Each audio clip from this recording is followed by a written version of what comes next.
Well, people in the city of Dnipro have been donating blood. Hoda Abdelhamid has been speaking to one of the volunteers. I am joined with Tatyana. She's a volunteer here at the blood bank. Tatyana, thank you so much for joining me. You heard me now describing the situation in Kharkiv. That must frighten you. That must really concern you and what could happen to your city. Yeah, sure. It's very scary. I have all my family here. I have 2 kids living in Dnipro. I have my parents living near Dnipro. Of course, it's very scary, but Dnipro is trying to do everything we can now.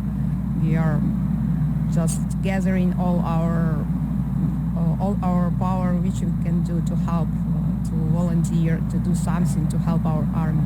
How old are your kids?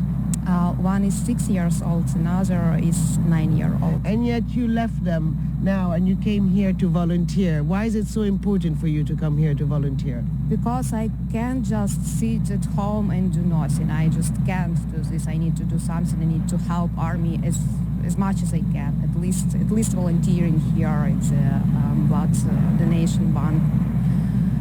And listen, we drove past the bus station. There's a lot of people who are trying to get out of the city. Is that something you're considering to do anytime soon? Would you feel safe to take the road and try to reach somewhere? What would you do? Do you have a plan? You know, I'm going to stay here as much as I can. Only if there will be very big danger for my kids. Only in this situation I will sit in my car and drive somewhere in another region. But for now, I'm not going to leave Dnipro. And, you know, the Ukrainian government said all men from 18 to 60 are not allowed to leave the country because of the situation. Now, there's probably men in your family. You guys must have discussed this. If you have to leave, you're going to have to leave maybe your husband, maybe your brother, maybe your father behind. That must be heartbreaking. Yeah, sure. I have a husband, and yes, he is not supposed to leave Ukraine. So,